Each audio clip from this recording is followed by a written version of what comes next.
Whispers in the Trees is a dark podcast currently focusing on the Great White North, surrounding all of our grisly truths from the kindest place on earth to our head-scratching unknowns hidden beneath the snow. My name is Mads, and join me today on a deep dive into the crimes of Mark Twitchell. Today's case will include murder, violence, dismemberment, and strong language. Viewer discretion is advised. If you want to help me continue this passion in bringing the dark secrets to light, please consider helping me out at buymeacoffee.com/whisperspodcast. Now, join me around the campfire. These are my whispers in the trees.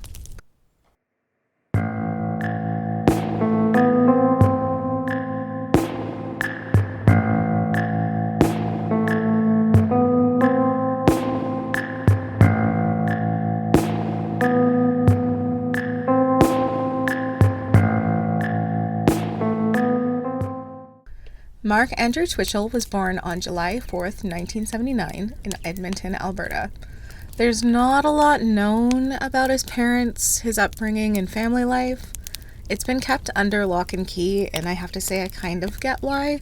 If my kid was doing the things that this guy does, I have to say I wouldn't really want to be involved myself.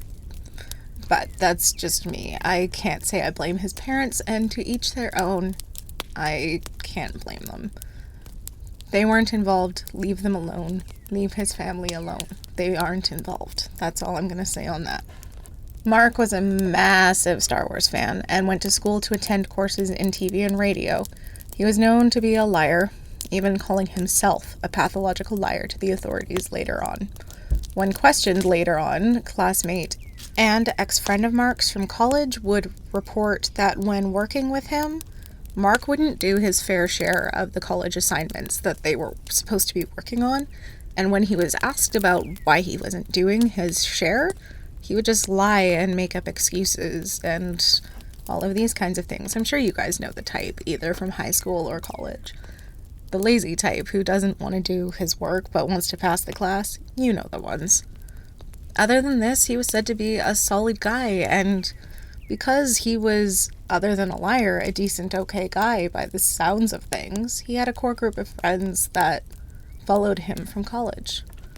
Drew would also talk about how when Star Wars Episode 1, The Phantom Menace, for those who don't know, this is, I guess, when I come clean, I'm not one of a Star Wars fans, but that's not a big thing here.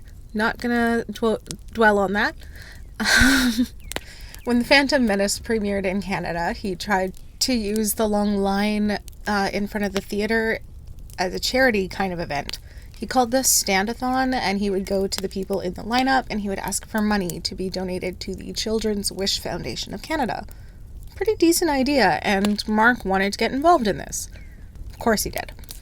He brought artwork to Drew, and he claimed that the cast of the film had drawn these pieces of art, and they wanted it to be auctioned off at Stand-a-thon. Awesome, great. These pieces of art were auctioned off, and then later proven to be forgeries. When confronted about this, obviously, Mark never took responsibility. Despite all this, he graduated college, and he moved to the States for a few years. He was married twice. With his second wife, he had a daughter, and they moved back to Canada in 2008. I'm not going to be talking much about his wife or his daughter. Leave them alone. They're not involved. Just leave them alone. I'm only bringing them up because I want you to know about his life before he fucked it up. Leave them alone. He was working on a Star Wars film when he came back to Canada. It was a fan film. I didn't know you could really do this. I thought there was copyright things involved. But it was 2008. Who am I? I don't know. This film was called Star Wars Secrets of the Rebellion. He was also working for various odd jobs, just trying to get a more steady income because obviously filmmaking when you're first starting out, not the most reliable source, to be honest. He also had a hobby making costumes of his favorite characters. His favorite piece, his so-called masterpiece, was a recreation of Bumblebee from Transformers. I've seen pictures. If you're watching my YouTube, it's actually really good. It's flashing on the screen here. You can hate the artist and love the art. what he did here is really impressive. It won a costume contest that was hosted by a Edmonton radio station called The Bear in 2007. The costume contest called Halloween Howler, sorry. So he had talent. He was working on things that if he didn't choose to fuck up his life, he probably would have been fine. But then, in 2008, he discovered Dexter. You know the one. I'm sure you've seen it. It was a massive TV show. It was a TV drama inspired by a book series surrounding a forensic analyst by day and a serial killer by night. This was Mark's new obsession. He wrote a script and produced a short film called House of Cards. No, guys, not that House of Cards. It's 2008. Wasn't even invented. Anyway, 8 minutes long, and it was inspired by his brand new idol. His fan film would surround a serial killer of his own making that would lure men in through dating websites to kill and dismember them. Wow, creative. He had an amount of talent, I'm not gonna lie, that he was using with his costume designs and screenplay writing and screen work, but he went down a really dark path. He didn't feel he was getting the recognition he deserved, and his films weren't really going anywhere, and he was falling deeper and deeper and deeper into this world of Dexter. He wanted to be Dexter Morgan. He jumped onto a Canadian website, Plenty of Fish, and made a profile. Obviously, this is a dating website, if we were thinking of the foreshadowing from before. He used a fake photo and the name Sheena, and his plan was beginning. He quickly found someone named Giles Twitchell and lured him to a rented garage. The man entered the garage, and while he was expecting to see beautiful Sheena, he was met with Mark in a hockey mask with a stun baton. Awesome! A struggle entailed. Mark smacked Giles with a stun baton, knocking him to the floor, and pointed a gun at him. This stopped Giles in his tracks, and Mark told him to drop to the floor. He obeyed his captor, who began to place duct tape around his eyes and his head. This triggered Giles's survival instinct. He knocked Mark back, grabbing the gun, and realized the gun wasn't even real. He ran out the door and stumbled in the gravel. I can imagine he'd stumbled because he'd just been hit with a stun baton and then had to run through gravel.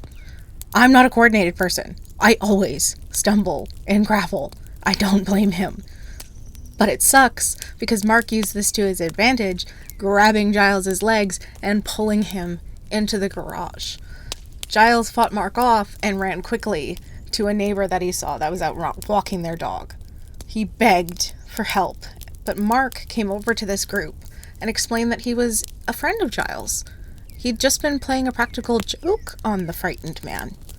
Witnesses said it looked like he was about to take off his mask, but changed his mind and then walked very calmly back into the garage. In one news article I found, it said that the couple chose not to help Giles because they believed he was part of a mugging scheme. Other people that I've heard talking about this don't really seem to understand where this thought process has come from, so I'm going to try and give some insight on this because this has happened in my area as well as in cities around me and even in the provinces around me. It's not an uncommon thing in Canada, so maybe it's just a uncommon thing in the States or in other countries, but anyway, around here I've heard of people making themselves look very roughed up, like fucking up their hair, tearing their clothes. Some people I've heard of even like slashing themselves and wounding themselves a little bit, and then they will run up to a door and look like they're in a panic and just pound on the door screaming for help because they're in quote-unquote trouble.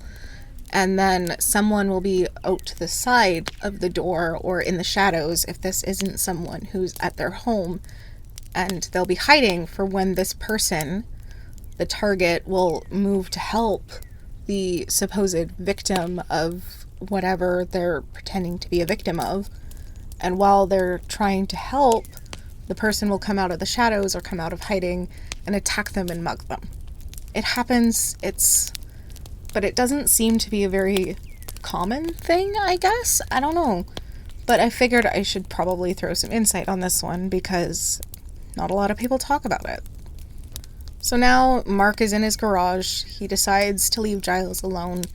Giles is in the street. He's alone, helpless, so he goes to his car and he just goes home. He checks to see if Sheena's profile is still there, and it's deleted. It's gone. He didn't report this to the police because Mark had threatened to find and kill him if he did. I believe that the threats had happened inside the garage during the struggle, but I couldn't find any more details on that. But there was also said to be some very deep embarrassment and shame at being duped the way he had. Please, if you are ever catfished and attacked like this, don't feel this kind of shame. I've never been in this situation, so I can't personally say how I would react, but there's always someone out there to help you. And remember that if you are hurt, going to the authorities can help you and anyone that is a future victim. Fight, wound them, get DNA under your nails and injure them so that you can be traced as a struggle and they can't say that something happened consensually or you were lying. And go to the police. Do what you can. Even if you're not believed, you'll probably feel better about yourself. But I'm not a psychiatrist. I'm not a doctor. And I'm not you. I can only advocate for what I think is best. Do what is best in your situation. Giles would go to the authorities when he saw what would happen to John Atlinger. Johnny Atlinger was the unfortunate victim who did not get away from Mark. Johnny found a profile on the same dating site as Giles. This profile was under the name of Jen and had a different beautiful woman as the photograph. When Johnny arrived at the location so-called Jen had given him on October 10th, 2008, he texted the number and told who we now know as Mark that he was there. Mark told him to come on in, he was waiting inside, and Johnny did so. I would imagine he was probably excited. It's a first date, and this is supposed to be a beautiful woman, and he's supposed to go inside. Who wouldn't be excited at that? He goes on in, and instead of being met with Jen, he's met with Mark's kill room. It was set up the exact same way it had been set up for Mark's film House of Cards. There was a metal table in the center of the room with plastic covering it, and plastic covering the entirety of the room, the walls, the floor, the ceiling, everything. If you've seen Dexter, you would know without me pointing it out that his idol is where he got the idea of evidence disposal from. Now, if you haven't seen the show, now you know. While poor Johnny was trying to figure out what he just walked into, Mark came up behind him and blindsided him. In one hand, he held a butcher knife, in the other, he had a pipe. He slammed the pipe into Johnny's forehead and knocked him to the floor before killing him with the butcher knife. Mark then placed Johnny's body on the metal table and dismembered it. He tried to burn the remains to dispose of them, but he didn't realize how long this would take or how hot the fire would actually need to be to complete this task. Modern cremations are done in retorts, which are large furnaces, and they last 3 to 4 hours. This is only this fast because the retorts are kept at a consistent 760 to 980 degrees Celsius or 1400 to 1800 degrees Fahrenheit. Without a retort, this process can take days. I'm not joking. Days. Mark got frustrated with how long this process was taking, and he ended up just taking the dismembered remains and dumping them in a storm sewer a little ways from his Edmonton home. After the remains were thrown down the sewer, he went inside and sent emails to Johnny's friends claiming he would be joining a woman he had met for a long vacation in Costa Rica. He also emailed Johnny's workplace to resign for similar reasonings. When Johnny's friends received these emails and Johnny hadn't returned home from his date, their suspicions just continued to grow. They broke into Johnny's house and dread dropped into the pits of their stomachs as they found his passport. How can you go to Costa Rica without your passport? You can't. Police were notified on Halloween 2008. Johnny had given his friends the address of his date as a safety precaution.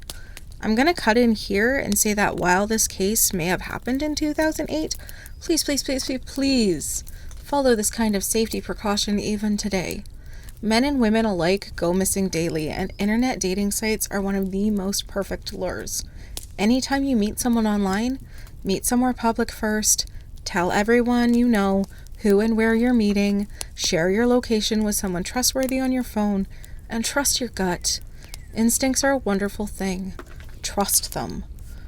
To continue with the case, away from my sidetracks, because as I'm sure you guys have noticed, I'm great at sidetracking, Johnny's friends handed the address to the police, and authorities immediately went to the garage.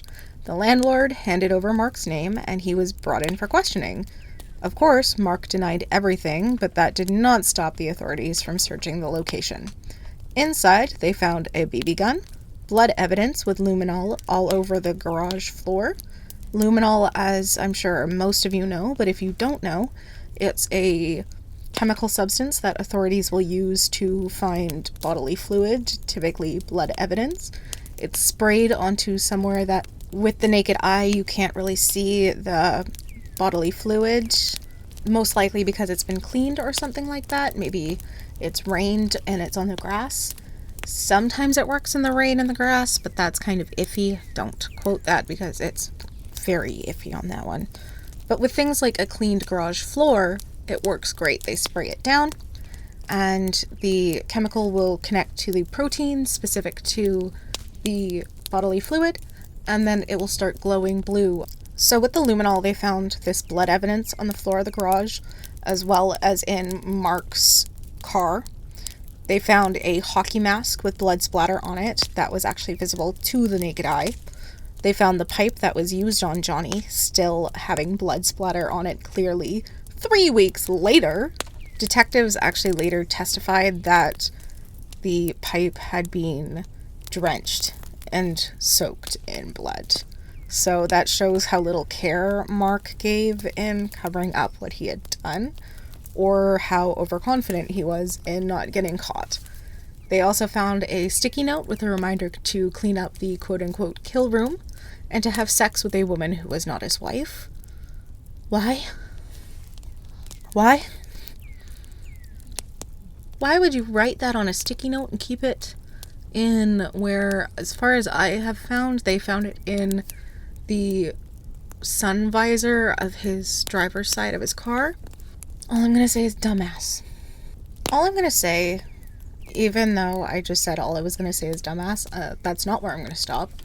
If you have to write down your crimes, even though that's a terrible idea, if you truly feel the need to write it down, don't use such obvious wording like kill room. Don't be so stupid. They also found his stun baton. In the trunk of his car, they found his kill kit, which was really just a hunting and game kit, which was for skinning animals. They also found Johnny's car keys in the garage. I also found photos of police finding a bunch of black garbage bags, but there really wasn't a lot on this, so I'm assuming, don't quote me on this, it's an assumption because not a lot was found on it, that it was probably used with Giles and not Johnny, because I couldn't find anything about blood evidence on it or anything like that.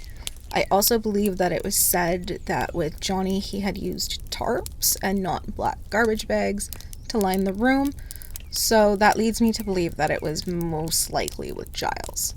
They also seized and searched Mark's laptop and looked at the contents. These contents that they found would make detectives' skin crawl. There was a document titled SK Confessions. So creative, and again, shows his clear dedication to covering up his crimes. This document started with an introduction to what seemed like a story, claiming to be based on true events and about what his progression into becoming a serial killer would be. It states that the names would be changed to, quote-unquote, protect the guilty. If you were going to do that, wouldn't you change your own name? Because aren't you the guilty? Wouldn't you want this on not your laptop? I don't think that the people you catfished were the guilty ones here. But who am I? A voice on the internet.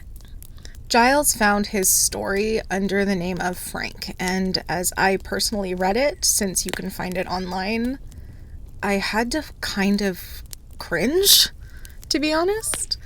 Mark sees himself as this incredible specimen of a man and thinks of himself as this badass who is incredibly desirable. You can see this narcissistic streak through quotes like, "I had a distinct advantage. I was taller and outclassed him in tenacity and strength. This was also my environment, and he wasn't expecting to run into a psycho with a mask, only a beautiful woman he hoped to get lucky with. Frank made a few feeble attempts to hit me, aiming one impotent kick at my groin that I easily deflected." There's a way that he writes himself and a way he writes his victims that really shows who he is. He really sees himself as above these people and as better than them, and he seemed to really enjoy the game he was playing in their heads. It also described how he wanted to do this every Friday evening going forward. There was no remorse in this, and while I'm not a doctor or psychologist by any means, I'm just a true crime nut, like I'm sure most of you are, he really strikes me as a narcissistic motherfucker, to be honest. His writings are something else, but yeah, that's a whole other thing. He also described burning his victims in a drum, which police would then seize, as well as receipts that he still had from buying this drum, receipts for the duct tape he used, the cleaning supplies, and the tarps. Clearly showing how well he cleaned up his crime scene, how well he covered up his tracks. I fucking can't with this guy. I really can't. Can you hear the frustration in my voice? This dude was either so narcissistic and overconfident that he really thought he was going to get away with this like the Dexter Morgan, or he was so stupid. It might have just been a combination of both. It's very frustrating. The police would also find a burn mark in the grass outside that would match the diameter of the drum. As they continued to read Mark's SK confessions, serial killer confessions, they found a part describing Johnny's murder, and in it, he described picking up the skull. He would make his jaw talk, and then Mark would use silly voices and make Johnny's skull talk and laugh while he was doing this, allegedly. Because it was so ridiculous that he found himself in this situation, couldn't believe he was here, that he just started doing that. Okay, buddy, you do you. For 18 months, Mark denied knowing anything about the crimes. He said that he didn't know anything, he'd never heard of these men, and he only lured men to his apartment to scare them, to prank them, and to use the footage he gained from that as a publicity stunt for his new movie. As authorities found more and more evidence, Mark finally admitted to murdering and disposing of Johnny's remains. He pointed out on a Google map to the authorities the storm drain that he had dropped Johnny in. It was only a block and a half short of where the police search had ended. I can't imagine the guilt that the authorities were still feeling when they found out that they were that close to finding poor Johnny. Mark then claimed that while, yes, he had indeed killed Johnny, it had been in self-defense. He claimed that when Johnny had arrived at the garage and was met with the setup of the movie, the prank that Mark said he was doing, Johnny was irritated. He didn't exactly like being catfished. He then claimed that Johnny attacked him and there was a fight, and Mark felt he had to kill Johnny in the ensuing struggle. He disposed of the remains in a panic, and sure, do you, buddy. Whatever. Even if this story was true, the police looked at him and said, "Why did you write in the book the way you did? If this guy tried to kill you, why would you write it the way you did?" He said that he wrote it that way, dramatizing it and fictionalizing it because it would appeal to more audiences. He said that it was a more interesting story. I am so done with this guy. I can't. I fucking can't. Obviously, the court agreed with me. This did not fly. And on April 12th, 2011, he was sentenced to life in prison with no chance of parole for 25 years. So he is eligible for parole in 2036. His family and friends sided with the prosecution on this for obvious reasons. And since his incarceration, he's joined an online dating site for inmates. I guess his wife and daughter don't mean anything. I guess that... Okay, I'm hoping that choice is because his wife backed out of this and decided to divorce his ass to protect her daughter, but I am choosing to stay out of that because I want to leave them alone. Thank you for that. He talks to people a lot about his crimes, and he seems like a bit of an attention whore. I'm not gonna lie. He doesn't seem to be disliking his time in prison, and he seems to really be soaking up the attention. I don't know him. What can I say? I can't talk for him. That's just my opinion. But he seems to be soaking it up. If you or anyone else are suffering from violence, please reach out for help at your local helplines. You can find your province-specific ones at www.dawnetforward/issues/crisis-hotlines/. It's an awesome directory listed by province. All you have to do is scroll, find your home province, and find the hotline that suits your needs. There's something to help all kinds of abuse situations, and there's something to help whatever you need. Again, it's www.dawncanada.net/crisis-hotlines/. If you or someone you know is suffering from a mental health crisis or needs someone to talk to about anything mental health related, please dial 833-456-4566 for the Canadian Suicide Prevention Hotline. They're open 24/7, 365 a year, and are available in both English and French. Again, 833-456-4566. For my American listeners, your hotline is 1-800-273-8255. This one is also available 24/7, 365 a year, and they will also talk to you about anything mental health related that you need. Again, 1-800-273-8255. If you feel it's more severe, please dial 911 or visit your local emergency room. You deserve all of the help that you can possibly get, even the help you don't feel you deserve. And you can find me on YouTube, Apple Podcasts, Google Podcasts, and Spotify. Thank you so much for listening. You guys are amazing. Stay safe out there.